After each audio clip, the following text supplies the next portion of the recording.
Pakistani Americans جنہیں آج کے دن چھٹی مل سکی ہے کیا کر رہے ہیں، یہ جاننے کے لیے ہم چلیں گے وردہ خلیل کے پاس، جو اس وقت واشنگٹن سے کچھ دور ایک پاکستانی فیملی کے ساتھ ہیں۔ اور وردہ، مجھے بڑی اچھی خوشبو آ رہی ہے کیمرے کے تھرو، کیا پک رہا ہے، کہاں پہ ہیں آپ؟ سارا، اس وقت میں موجود ہوں ورجینیا کے شہر فیئرفیکس میں۔ یہاں پر جو عید کی فیسٹیوٹی ہے وہ ابھی شروع ہوئی ہے اور سب لوگ جو ہیں وہ نمازیں پڑھنے جا چکے ہیں۔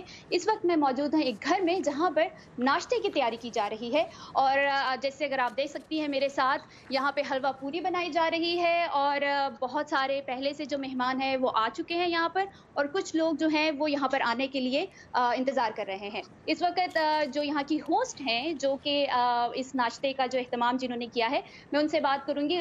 سامیہ، آپ کو بہت بہت عید مبارک۔ آپ کو بھی خیر مبارک۔ آپ مجھے بتائیے کہ آپ یہ پوریاں کن کے لیے تل رہی ہیں؟ ہم لوگوں نے جب سے ادھر آئے ہیں ٹریڈیشن کیا تھا کہ جو بھی نماز پڑھنے جاتے ہیں ادھر آ کے ناشتہ کریں، تو جتنے بھی کمیونٹی فرینڈ اور فیملی ہم لوگوں نے اب بنا لی ہیں وہ آئیں گے نماز کے بعد اور ناشتہ کر کے جائیں گے۔ آپ کو لگتا ہے کہ آپ پاکستان میں نہیں ہیں، آپ کو کمی محسوس ہوتی ہے؟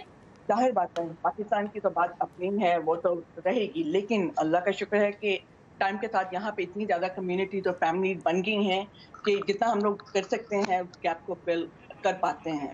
Thank you Samiya.